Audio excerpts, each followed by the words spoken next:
ክፉ መንፈስሽ እንዲጠጋኝ ስለማልፈልግ ክፉ መንፈስሽ እንዲጠጋኝ ስለማልፈልግ ክፉ መንፈስ ነው ያለብሽ አመድ ላይ የሚያንከባልል የሚያዋርድ አዋራጅ መንፈስ ንገርሽ አዋራጅ መንፈስ ነው ንገርሽ የክብር መንፈስማ ቢሆን ኖሮ አመድ ለአመድ አንከባልልሽም ነበር የክብር መንፈስ ቢሆን ኖሮ ብንከባለልም እንደፈለገ ማድረግ ግን እንችላለን እሱ እንተው አንተን እንደፈለገው ማድረግ ይችላል አሁን የመጨረሻ ሐሳብሽ ነው የምፈልገው ንገርሽ ካንቺ ጋር ዝጋው ቆሜ መከራከርበት ምንም እንትን የለኝም ልጁን መፍትሄውን ታመጫለሽ አታመጭም መልካም አንተም ቢሆን በጌታ በኢየሱስ ክርስቶስ ባራት ትክክል ትሄዳረጋል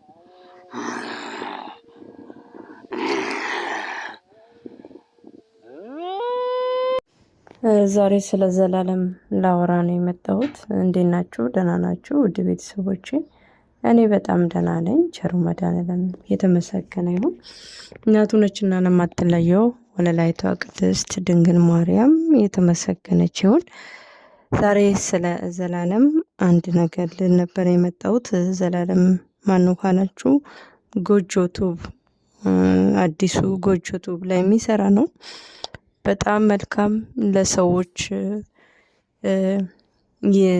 የሰዎችን እንባባሽ ፈጥኖ ደራሽ ወንድማችን ነበርና መጨረሻ ላይ አብዛኛው ጊዜ ያው እሱ የሚይዘው ኬዝ በጣም ለህይወቱ በጣም አደጋ ያለው ነው ስራ የሚሰራው ብዙዎቹን ከስር ፈቷል ብዙዎቹን ካነቡበት እንባ እንዲስቁ አድርጓል እና እውነት ባለፈው እንዳውም የእናትየውን ፎቶ አይቼ አሞት ጠፍቶ አሞት ነበርና እናቱ በቃ መሀል አስፋልት ላይ እንዴት እንደሆነች እኔ እናት እና አሁን እሱ ሳስበው አምሮ የራሱ ውዝግብግብ ብሏል አሁን እንግዲህ ዘላለም ያለበትን ሁኔታ አይታችኋል እንግዲህ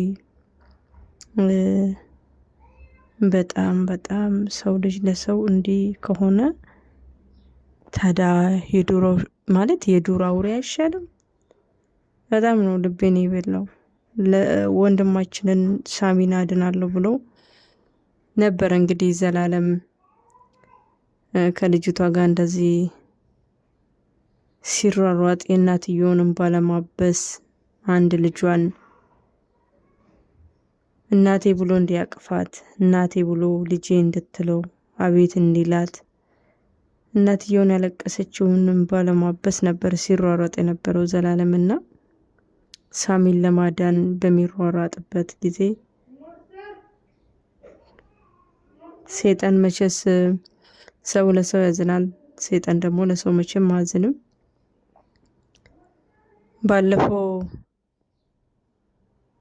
አላቅም እሱም ግራ ነው የሚያቀበው ወንድማችንን ሳሚን ለማዳን ብሎ ራሱ ወደ ጅብነት ተቀየረ እንደው ቤተሰብ ባካችሁ በጸሎት አግዙት በጊዜ ወደ ጸበሉ ሰዱት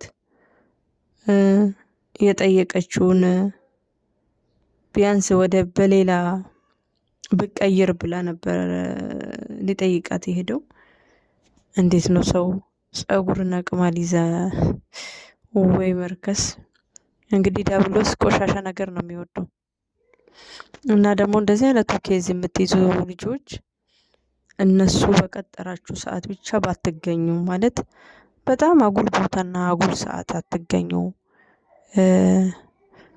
በዛ ላይ እሷ የነበረችበት ቦታ ገደል አመድ የሆነ በጣም ላይ የተራሱ የሚደብር የሚያስጠላ ቦታ ነበርና ዘላለም የሚሄደው አንደኛ ሰዓቱም ጠራራ ሰዓት ነው በዛ ላይ እሷ ግብር የምከፍልበት ይሁን ምን ይታወቃል። እንግዲህ ጉድጓድ ለጉድጓድ አመድ ለአመድ ስትንከባለል ቆይታ እሱን አግኝታ ወንድማችን ወደ ጅብ የቀየረችውና እባካችሁ ዘላለምን አጠገባችሁ የሆናችሁ ጓደኛ በጊዜ ወደ ጸበል ውሰዱት።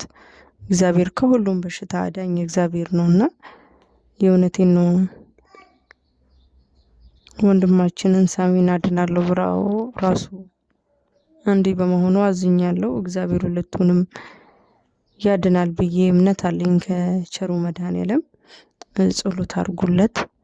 ሰው እንግዲህ ማለት እኛ ራሱ ፈራን። ሰው ይሄን ሀል እንግዲህ ከሰውነት ተራ ወጥቶ ጅብ እስከ መሆን ድረስ ከደረሰ ሰው በሰከንድ ደህና ነው ተብሎ በአንድ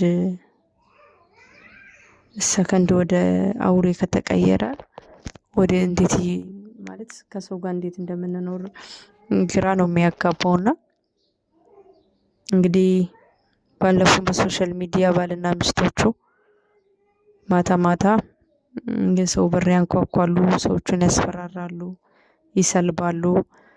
ቀን ቀን አርፎ ቤታቸው ቁጭ ብለው ተኝቶ ይውላሉ።